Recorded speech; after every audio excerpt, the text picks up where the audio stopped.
Percaya atau tidak, di tengah samudra ada sebuah tempat di mana orang-orang harus berkendara di bawah laut hanya untuk pergi bekerja. Sebuah tempat yang nyaris terisolasi dari dunia luar, namun anehnya, hampir tak ada yang ingin meninggalkannya.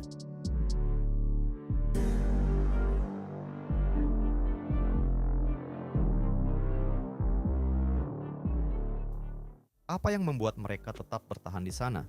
Dan seperti apa sebenarnya kehidupan di tempat itu? Hari ini, kita akan menjelajahi Kepulauan Faro, salah satu tempat paling terpencil di bumi, tanah para Viking. Tempat tanpa restoran cepat saji seperti McDonald's, tanpa penjara sungguhan, tetapi penuh dengan hal-hal yang tak terduga.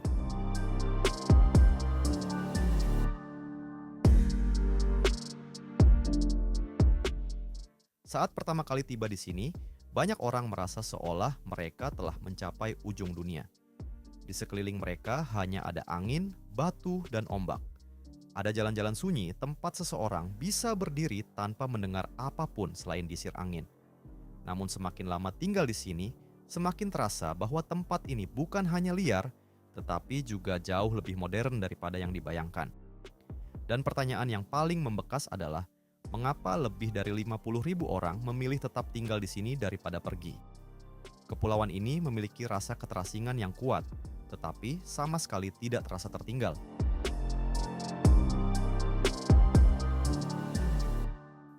Terletak di antara Norwegia dan Islandia, Kepulauan Faro adalah gugusan 18 pulau kecil di Atlantik Utara yang terbentuk dari aktivitas vulkanik kuno jutaan tahun lalu. Kedengarannya mungkin sangat geografis, tetapi begitu seseorang benar-benar menginjakkan kaki di sini, hal pertama yang mereka sadari justru sangat sederhana. Hampir tidak ada pohon tinggi. Hanya angin, hamparan bukit hijau, dan tebing hitam curam yang menjulang langsung dari lautan.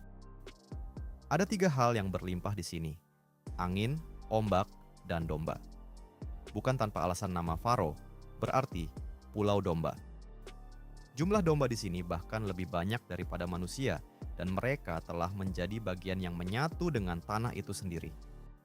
Angin asin yang bertiup hampir sepanjang tahun membawa garam dari laut, membuat pohon-pohon sulit tumbuh. Lama-kelamaan, orang mulai menyadari bahwa alam di Kepulauan Faro bukan sekadar latar pemandangan. Alam adalah sesuatu yang membentuk cara hidup mereka.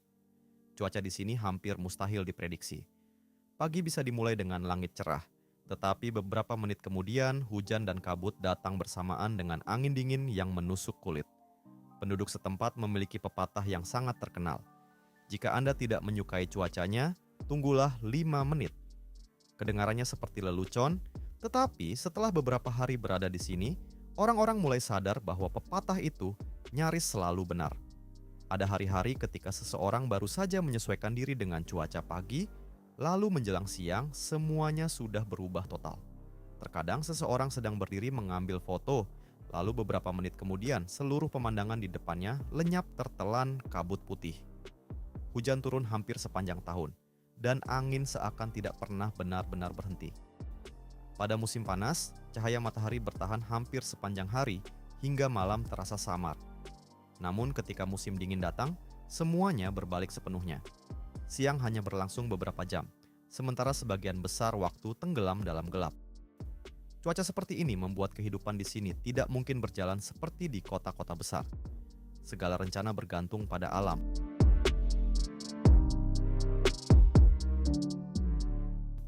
Ada hari-hari ketika angin bertiup begitu kencang hingga membuka pintu saja terasa sulit, dan bepergian antar pulau tidak selalu bisa dilakukan kapan saja. Di sini, manusia tidak benar-benar mengendalikan hidup mereka. Mereka menyesuaikan diri dengannya. Orang-orang Faro tidak mencoba melawan alam. Mereka tidak berusaha menaklukkannya. Mereka hanya belajar hidup berdampingan dengannya. Mungkin karena itulah ritme hidup di sini berjalan lebih lambat, lebih tenang, dan sangat berbeda dari kehidupan kota yang serba terburu-buru. Bukan hanya lebih lambat, tetapi benar-benar cara hidup yang berbeda.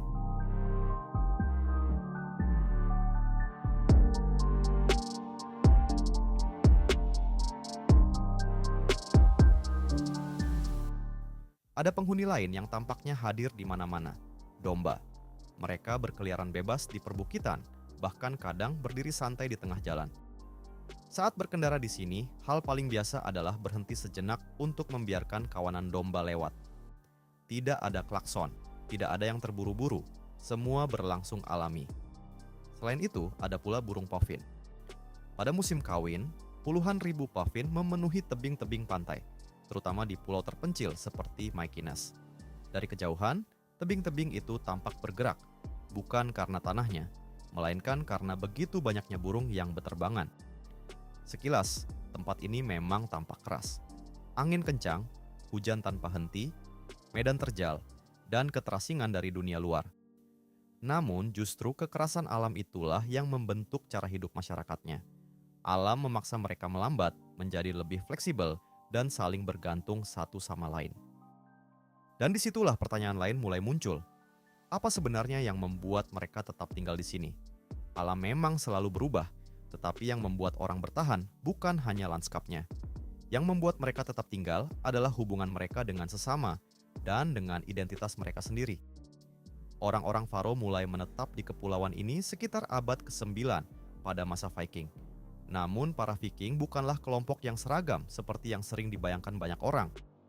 Mereka datang dari berbagai wilayah, membawa cerita dan asal-usul berbeda, sebelum akhirnya membangun komunitas kecil di tempat terpencil ini. Seiring waktu, komunitas-komunitas itu tumbuh menjadi masyarakat dengan identitas yang sangat kuat.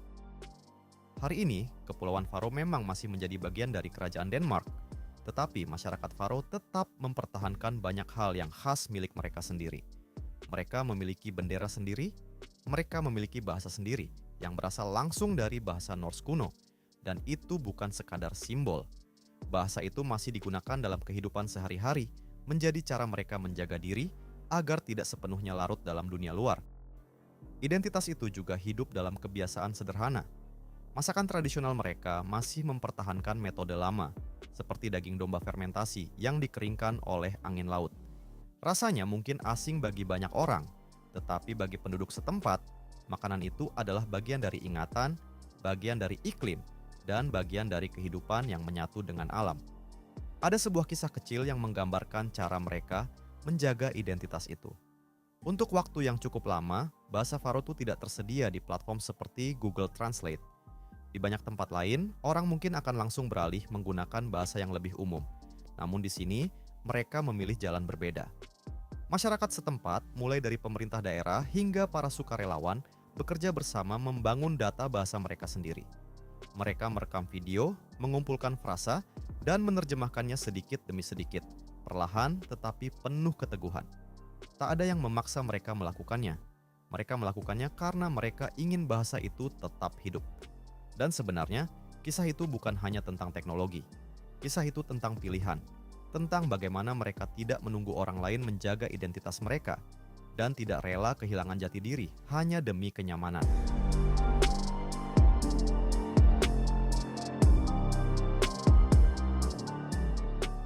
Tinggal di tempat terpencil seperti ini, mungkin membuat banyak orang berpikir bahwa masyarakatnya akan hidup saling berjauhan. Namun kenyataannya justru sebaliknya. Keterasingan itu malah mendekatkan mereka. Hubungan di sini seringkali dimulai tanpa alasan yang rumit. Sebuah tatapan singkat, anggukan kecil, atau sapaan sederhana sudah cukup untuk membuka percakapan. Semuanya terasa alami, seolah-olah semua orang sudah saling mengenal sejak lama. Hal itu paling terasa dalam budaya mengundang orang ke rumah.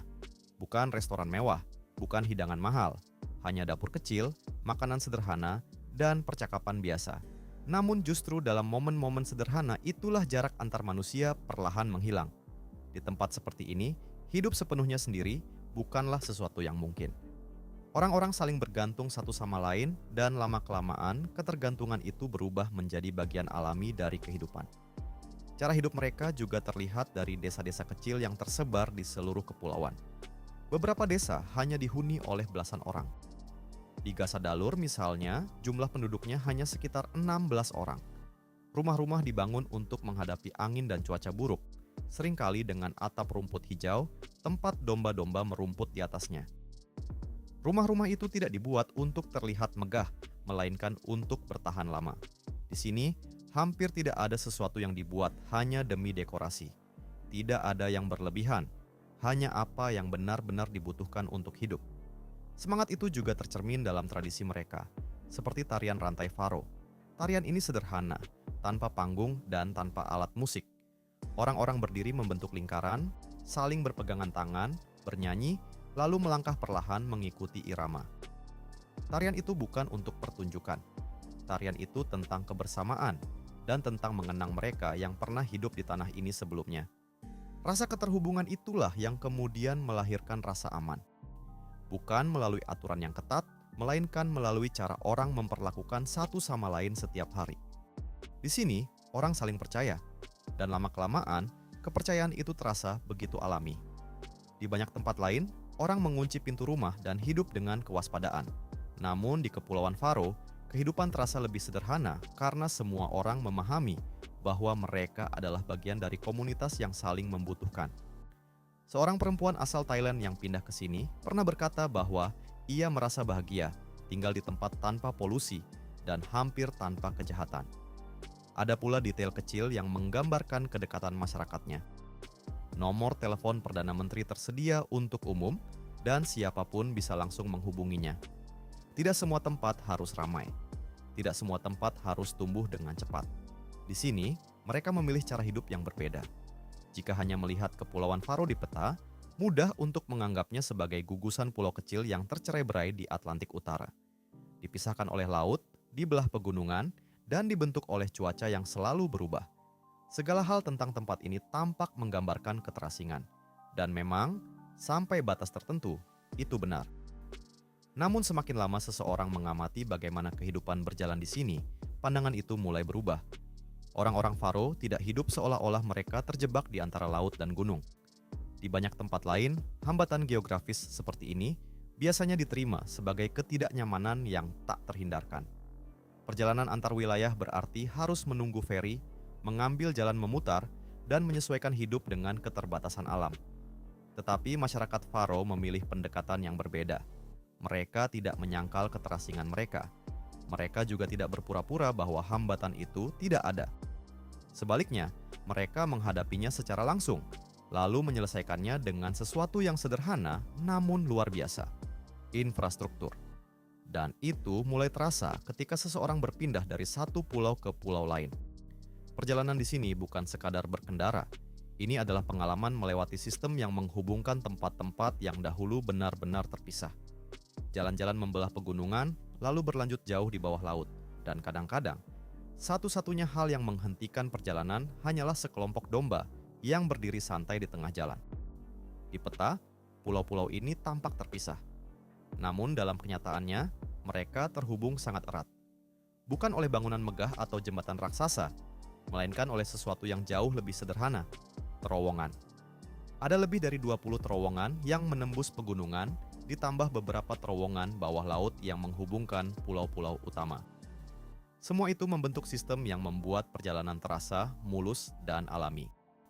Yang paling mengesankan bukan hanya jumlahnya, tetapi bagaimana semuanya telah menyatu dengan kehidupan sehari-hari. Terowongan-terowongan itu tidak terasa seperti pencapaian teknik yang dibuat untuk dipamerkan. Bagi masyarakat setempat, semuanya hanyalah bagian biasa dari hidup. Saat pertama kali memasuki terowongan bawah laut, banyak orang mengira itu hanya akan terasa seperti jalan bawah tanah biasa. Namun beberapa saat kemudian, muncul kesadaran yang aneh. Mereka sedang berkendara di bawah laut.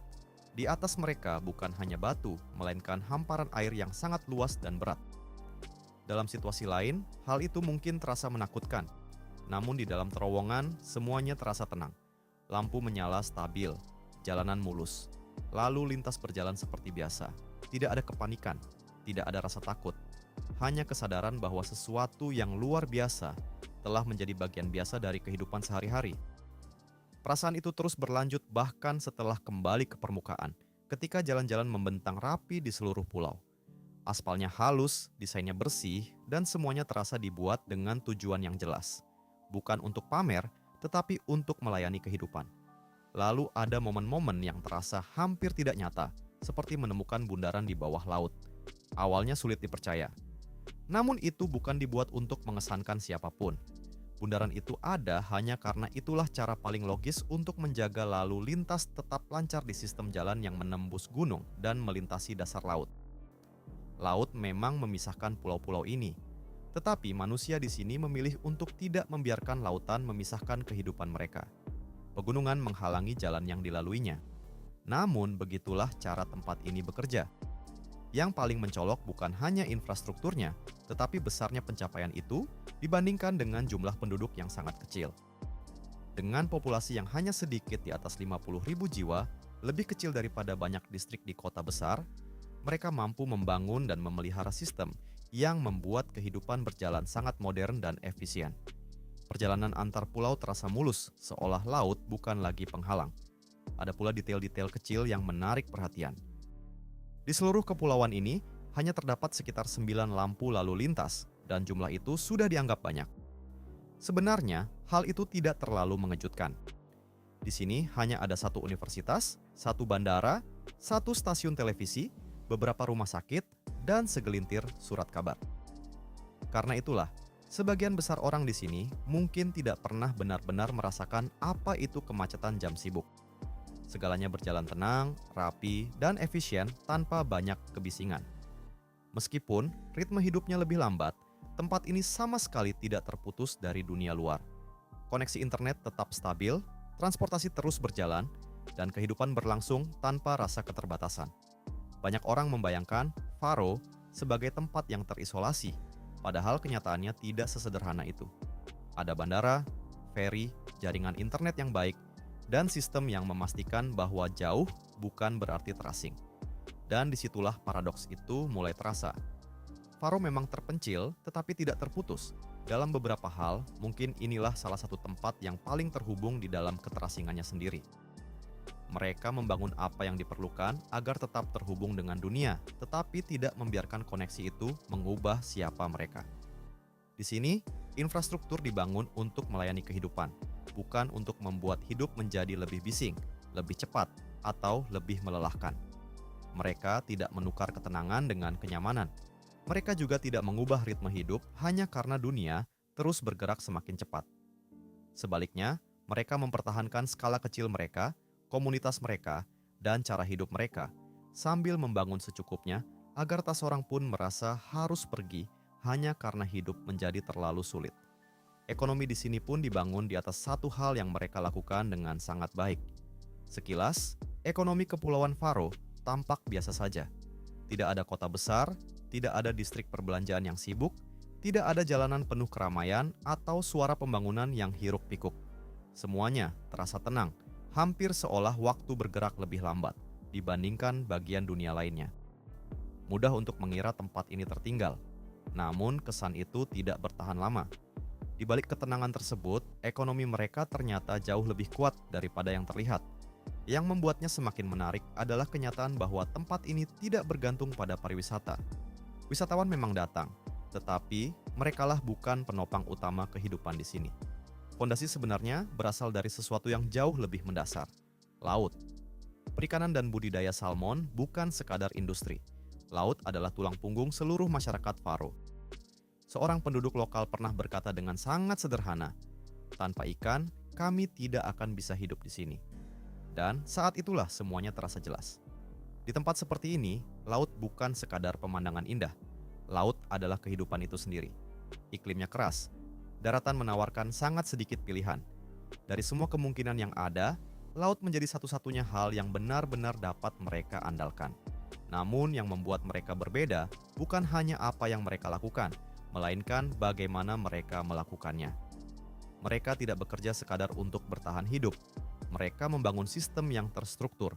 Dari penangkapan ikan, pengolahan, hingga ekspor, hampir seluruh rantai nilai berada di tangan mereka sendiri. Karena itulah komunitas kecil ini tetap mampu mengendalikan sumber penghidupannya. Dan ketika sebuah masyarakat mampu mengendalikan sumber dayanya sendiri, mereka tidak hanya bertahan, mereka tumbuh. Ekonomi Faro mungkin tidak terlihat seperti pusat teknologi modern, tetapi sistemnya bekerja dengan efisiensi yang luar biasa. Fondasinya tradisional, namun hasilnya berbicara berbeda. Pendapatan rata-rata di sini mencapai lebih dari $60.000 per tahun, lebih tinggi dibandingkan Denmark dan bahkan lebih tinggi daripada banyak negara yang dianggap lebih maju.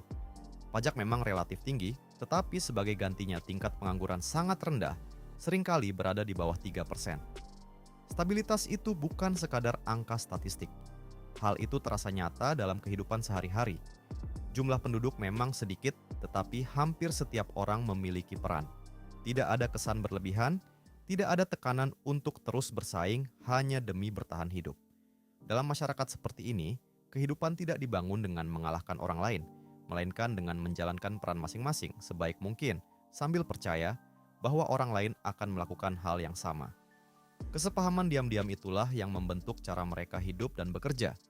Di kota-kota besar, peluang mungkin lebih banyak, tetapi seringkali datang bersama tekanan untuk terus bergerak lebih cepat dan tidak pernah tertinggal.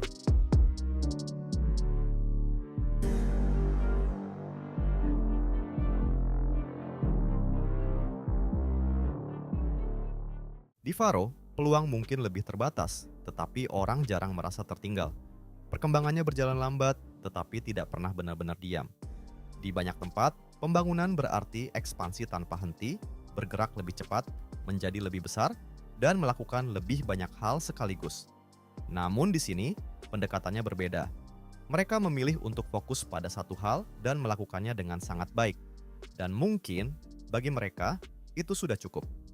Tentu saja, bergantung pada satu industri selalu membawa risiko, dan mereka memahami hal itu.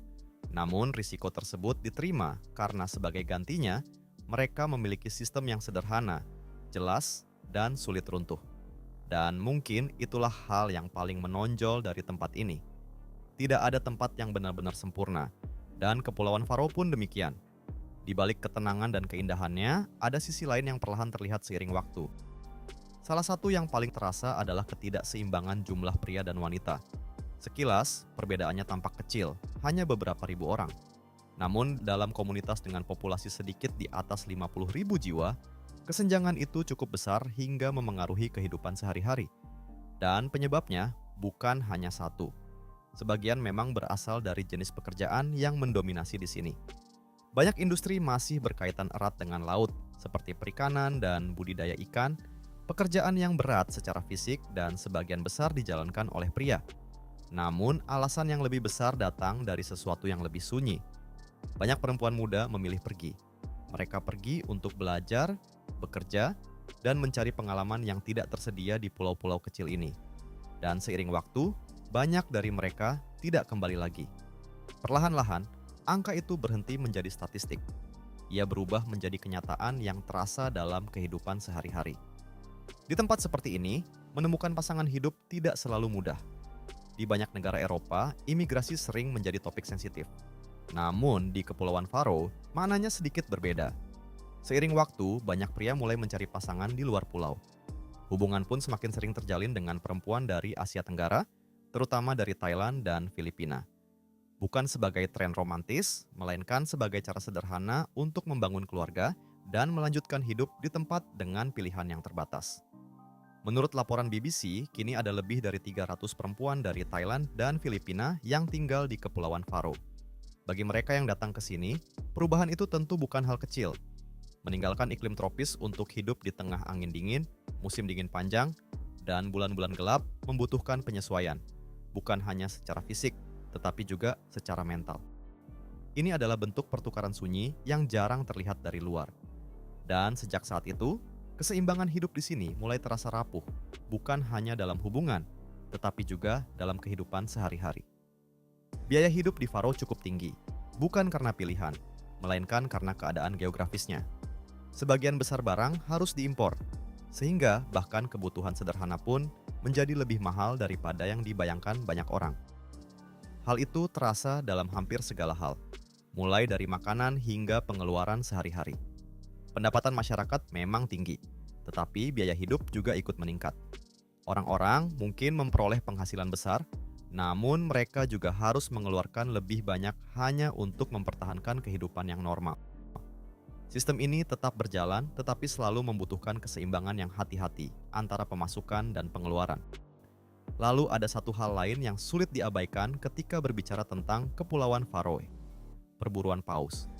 Tradisi ini telah berlangsung selama beberapa generasi. Bagi masyarakat setempat, hal itu bukan sekadar berburu, melainkan bagian dari sejarah, budaya, dan cara bertahan hidup di lingkungan yang keras.